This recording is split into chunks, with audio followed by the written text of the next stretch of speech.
In the beginning, God created the heavens and the earth. The earth was without form and void, and darkness was over the face of the deep, and the Spirit of God was hovering over the face of the waters.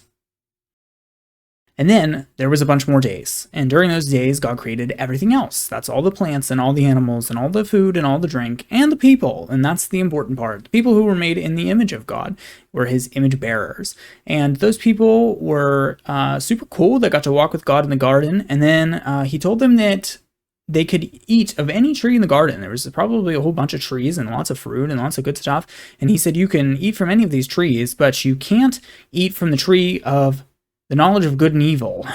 And that was really the only thing they had to do to stay in paradise. But then a snake came along, and the snake was yapping, and the yapping snake said, well, did he really say that if you ate of the tree of knowledge of good and evil that you would die? Like, you should totally do it. And he said that to Eve, the woman who was created, and she was like, okay, say less. And she ate it, and then she gave it to her husband Adam, and he also ate it, and that was that. Then we got kicked out of the garden, and humanity was then had to suffer, and they got kicked out of paradise because they got to try paradise and they were not any good at it. And so then after being kicked out of paradise, they tried to do some life and stuff, so they had some kids, but then the kids killed each other, and so that didn't go very well for the first round there. And so then we, tried another round, and we kept trying rounds for a while, and it didn't go very well. In fact, some more of those people who may or may not have been related to that snake from earlier, these were some angels who God created to help him, just communicate with humans and stuff like that. They came and they wanted to hang out with the humans, except they did a lot more than hang out, and you could insinuate whatever you want from that.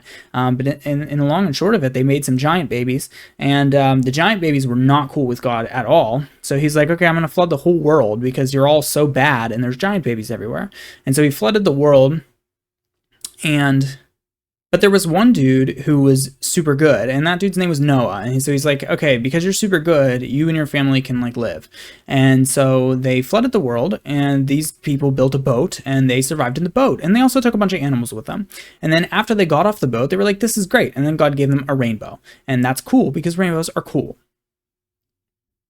Then after the rainbow and the ark landing, then they started to make people again, and there was more people. But then the people were so good at being people that they built a giant tower to go up to the heavens and say to God, look at us, we're amazing. We built a giant tower. Now we don't need you anymore because we can just look from any direction of any part of the world and we can see our giant tower and we'll know how amazing we are. And God's like, that's really funny. Here's languages. And so he gave them a bunch of different languages so they could no longer talk to each other. And then he also spanked them hard enough that they flew across to the different corners of the world and were all separated all of a sudden. And he probably did that with the animals too, and that would explain evolution, by the way, but that's a whole different story. So then after that, everybody gets separated and stuff, and God's like, well, screw all these people because there's just so many of them and they're all so bad. So what if I just pick one and try to do my thing with them? And that's what he did. And so he picked Abraham, and Abraham was a relatively cool guy, except that he stayed in his mom's tent until he was 100 years old. And God was like, bro, get out of your mom's tent and go conquer something. And he was like, okay, but why should I do that? And God's like, well, if you do it, I'll give you the biggest family ever. And so Abraham was like, okay, bet. And he left his tent and he went out, and he took his nephew Lot with him, and they went and they settled in a foreign land to go and do some cool conquering and stuff. But then Lot went and lived in this awful city where everybody was trying to have sex with each other all the time, and then everybody was trying to have sex with angels, and the angels were like, no, bro, God sent us here to judge you, and they're like, still, we don't care. And then the angels are like, okay, well, now God's going to destroy this place. And so Abraham had to get Lot out of there, and so they got out of there, but Lot's wife looked back, and she turned into salt, by the way. That's just an off-rip thing that happened, and we're not going to talk about that anymore from now on. But then anyhow, eventually Abraham and Lot, just move on with their lives, and eventually Abraham has a kid, and his kid's name is Isaac, and God's like, hey, kill Isaac. And Abraham's like, what the heck? No, I don't want to kill Isaac.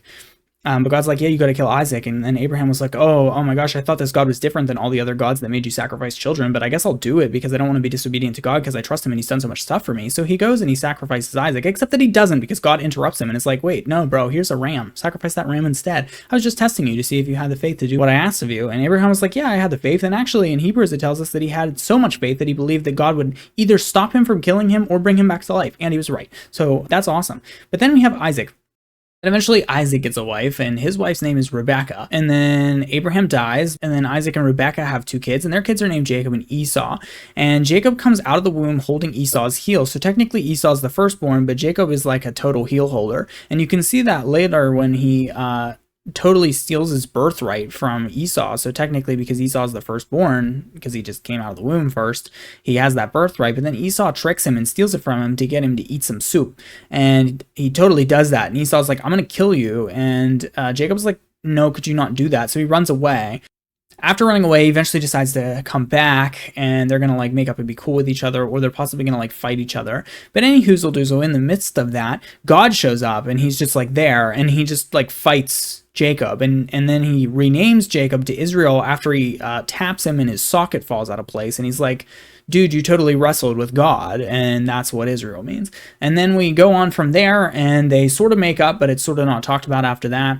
The important thing is that Jacob, who's now called Israel, is going to be the real father of nations that we were talking about all the way back at Abraham. So he totally has 12 kids, which is crazy, bro. And the important ones are all of them, but also mostly Joseph. And that's because Joseph's awesome, probably because he's the first son of the wife that he loved the most, which that's a complicated thing, but we're not going to have time for that in this video. So long story short, Joseph is the cool kid, and so he gets him like this really dope jacket, and it's got rainbow colors on it. As we've already established in this video, rainbows are awesome, and God likes them, and Jacob likes them too, so he gives it to Joseph, and then Joseph likes rainbows as well. And so then we have rainbow son, and he has a cool rainbow coat, and his brothers are like, bro, what are you doing with that rainbow coat? And they get super mad about how their father likes him more than them, and so they're like, okay, let's get rid of him. And so they go to get rid of him, and they shove him in a hole, and they take his coat and they put blood on it, and then they go back and they're like, dude, he totally died.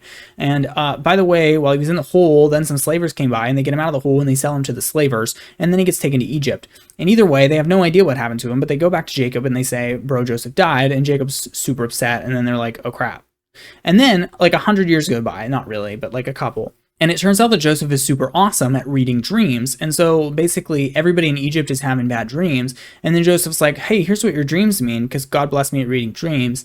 And then he rises to the top of power and becomes second in command to the Pharaoh of Egypt. And so that's really cool. And then there's a big famine where nobody has any food. And so all of Joseph's brothers have to travel to Egypt to get food. And they go to Egypt, and it turns out Joseph is there, but they don't recognize him because it's been like 100 years or whatever. And then Joseph's like, bro, you came here for some food? I think you're spies. I'm going to kill you. And they're like, no. And then they're like, why are you torturing us? And then they keep the youngest brother, and then they have to go back to Jacob and say, they kept the youngest brother. We got to bring you back, and we all got to come here. But then they all come back, and he's like, no, it's me, Joseph, and I just wanted to prank you because you left me in a hole and then you sold me to slavers. And they're like, dude, that's totally cool. And then they all cry and make up, and now the family lives in Egypt, and that is super cool. I don't think that anything could possibly go wrong from them living in Egypt now, because like the Pharaoh likes them and stuff. So yeah, they're totally in with the Pharaoh, and Israel lives in Egypt, and probably happily ever after.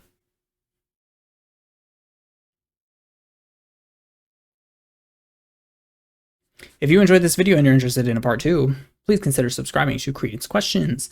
I got lots of other content on the channel, lots of other content on the way, and if this is a series that you had a little bit of fun with, then I hope that you would consider subscribing and following along so that we can continue the series in a little bit of a humorous manner.